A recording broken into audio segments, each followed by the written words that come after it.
Index level पर किस तरह की रणनीति बनानी चाहिए, अब उस पर नजर डालते हैं। शुक्रवार के सत्र में निफ्टी सपाट ही बंद होता हुआ नजर आया था, लेकिन पिछले हफ्ते 1.5% की तेजी दिखी थी।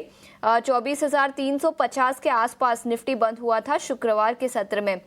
डिम्पी, आज तो 130 अंकों की तेजी के साथ शुरुआत के संकेत निकल कर आ रहे हैं, लेकिन सबसे पहले कौन से लेवल्स पर नजर रखनी चाहिए और क्या ये बिलीवेबल है? 130 अंकों की तेजी, क्या सच्ची में इन लेवल्स पर भारतीय बाजार शुरू होंगे? थोड़ा मुश्किल है कहना कि 130 पॉइंट पे गिफ्ट निफ्टी खोलेगा नहीं खोलेगा, लेकिन हाँ ये बात सच है कि मार्केट काफ़ी स्ट्रॉन्ग हैंड्स में है। देखो, शीशा गिरने के 100 बहाने हैं। अगर आपको क्लास से बाहर जाना है, मान लो आप स्टूडेंट है, तो आप ये भी कह सकते हैं मेरा तो पेन बाहर गिर गया, मेरे को लेने जाना है, मेरी कॉपी बाहर गिर गया, मेरे को लेने जाना है, मेरे को पानी पीने के लिए बाहर जाना है, या मेरे को किसी और काम के लिए बाहर जाना है। आपके पास 10 बहाने हो सकते हैं उस क्लासरूम से बाहर निकलने के। लेकिन अगर आप नहीं निकल रहे और अगर आपको टीचर रोक रहा है, तो इसका मतलब ये है कि क्लास काफ़ी इंपॉर्टेंट है।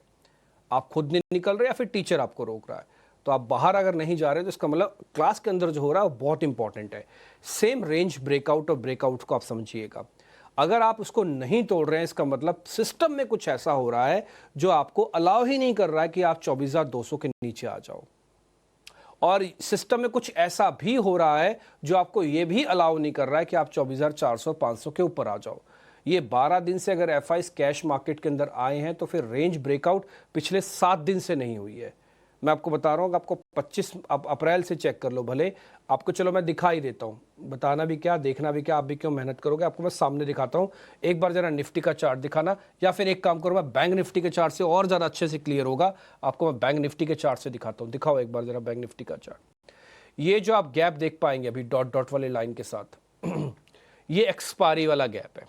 एक्सपायरी ने इसको एक ऑर्बिट में डाल दिया था, उसके बाद से देख लो आपका मार्केट कैसे चल रहा है। ये आपका मार्केट है, ये एक्सपायरी के बाद का मार्केट है। तो अगर हम 7-8 दिन से चल रहे हैं, कैश में मार्केट है, फिर भी हम ब्रेकआउट नहीं कर रहे, इसका मतलब सिस्टम में कुछ ना कुछ ऐसा पक रहा है जो कि आपको अभी अलाउ ही नहीं कर रहा कि आप इसकी रेंज का ब्रेकआउट कर दो या ब्रेक डाउन कर दो। ठीक है, कुल मिला के फिलहाल तो मार्केट्स अभी रेंज में है। ये निफ्टी का चार्ट मैंने आपकी स्क्रीन पर रखा हुआ है।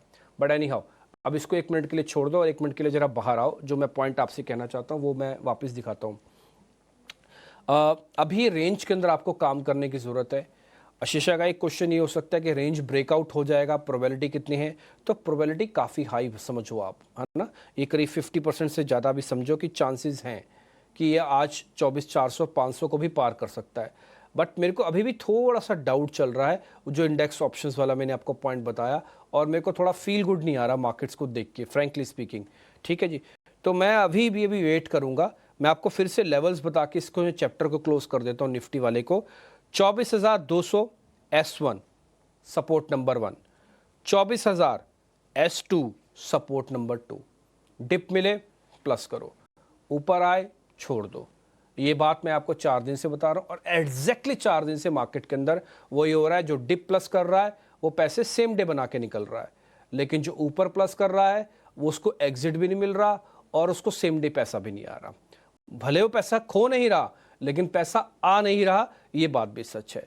तो इसलिए ऊपर पे प्लस मत करो, डिप में प्लस करो, कोई दिक्कत नहीं। मैंने आपको 2 सपोर्ट दे दिए, 24,200 और 24,000 का ऊपर देखो सपोर्ट लिखा हुआ है। और जब तक 400 और 500 की रेंज पार नहीं करते तब तक कोई बड़ा मूव नहीं आएगा। तो हम कुल मिला के अगर आप रफ समझें तो उसी 400 पॉइंट की रेंज में अभी फंसे हुए हैं। प्रोबेबिलिटी हाई है कि इस रेंज को आप ब्रेकआउट कर सकते हो, बट मेरे को आज फिर से चेक करना होगा। आज पूरा दिन भी निकालना पड़ सकता है, क्योंकि आज सोमवार का दिन है, आज की क्लोजिंग बहुत मैटर करती है। लास्ट में मैं ऑप्शंस वाला पॉइंट और बोल देता हूँ। ऑप्शंस वालों को थोड़ा प्रोफेशनली काम करना होगा।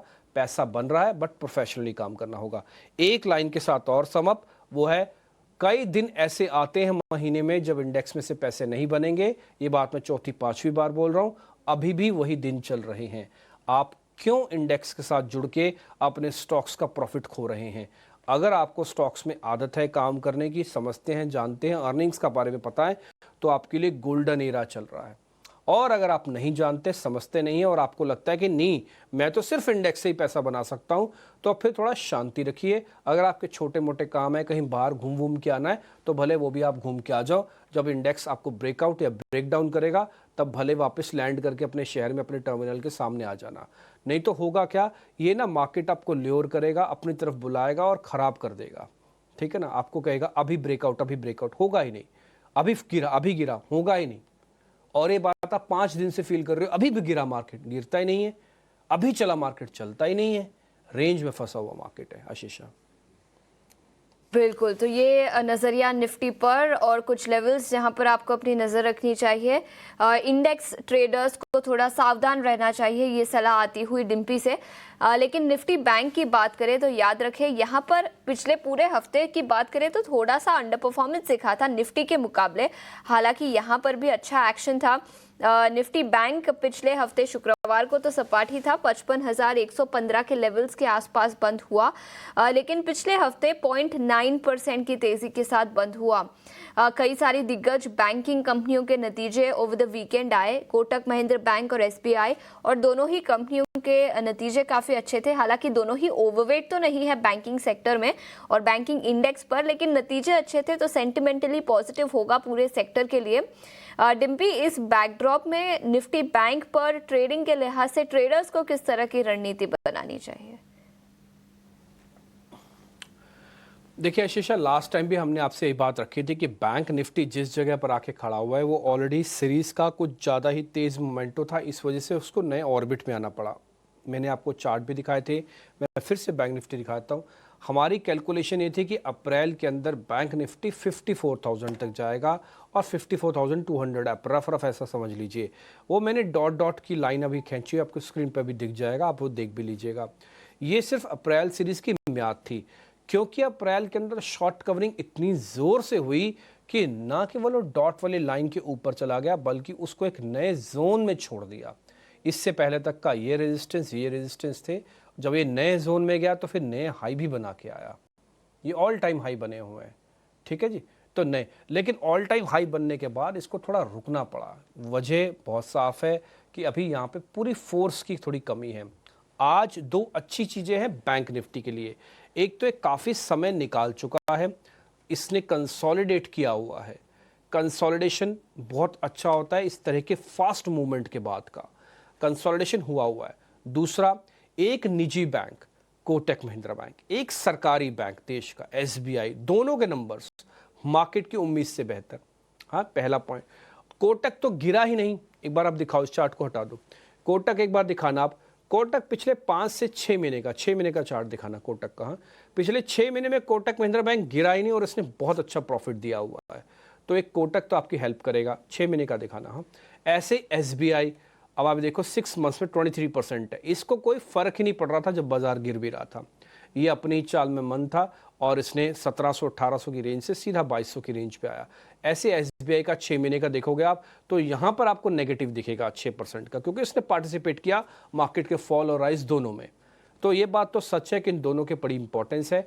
और एसबीआई ने भी 6 महीने के अंदर सिर्फ 6% दिखा के ये बात भी दर्शाई है कि अगर वो गिरा है तो बढ़ना भी जानता है। तो ये दोनों ही बैंक बहुत इंपॉर्टेंट है, कन्विक्शन के हिसाब से भी, वेटेज के हिसाब से भी, लेवल के हिसाब से भी। अब जो मैंने थोड़ी देर पहले आपको चार्ट दिखाया था कि 54,000 और 54,200 है, उसकी प्रोबेबिलिटी थोड़ी और कम होगी कि वो ब्रेक डाउन होगा। अब ये थोड़ी और ऊपर जाने की प्रोबेबिलिटी बन सकती है, यानी कि इस ऑर्बिट को तोड़ने के चांसेस जो है, इस लाइन को तोड़ने के चांसेस जो है थोड़े कम होते जा रहे हैं।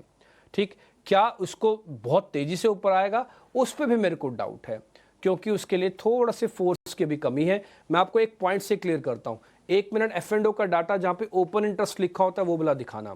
वहां पे 75,000 कॉन्ट्रैक्ट है बैंक निफ्टी के अंदर से। ये बहुत लाइट है बॉस, ये डेंस नहीं है, गाढ़ा नहीं है, तेज नहीं है, दमदार नहीं है, ये बहुत लाइट ओपन इंटरेस्ट है। यही अगर ओपन इंटरेस्ट कहीं 1 लाख शेयर, 1 लाख कॉन्ट्रैक्ट्स का होता तो उसके बाद आप देखते ये जिस तरफ पकड़ता ना, ड्रैग मारता जाता, खींचता जाता उसके ऊपर, आप कचरते हुए जाते सब जगह पर। लेकिन क्योंकि ओपन इंटरेस्ट कम है, लाइट है, कंसोलिडेट हुआ है और थोड़ा PCR put call ratio range का है, इसलिए ये बिहेव बहुत फास्ट नहीं कर रहा, नहीं तो इसके बिहेवियर बहुत फास्ट चलता। ठीक है, ये जो आप बदलाव भी देख पा रहे हो, अब सिर्फ 1-1.5% का रह गया और ट्रेंड अभी सपाट है।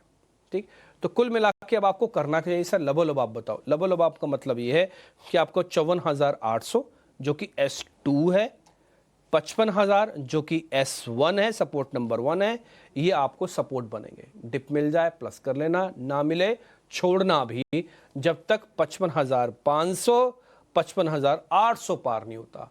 हम पिछले 4-5 दिन से इसी रेंज में हैं। मैं बोलूँगा जब से मई में आए हैं हम इसी रेंज में हैं।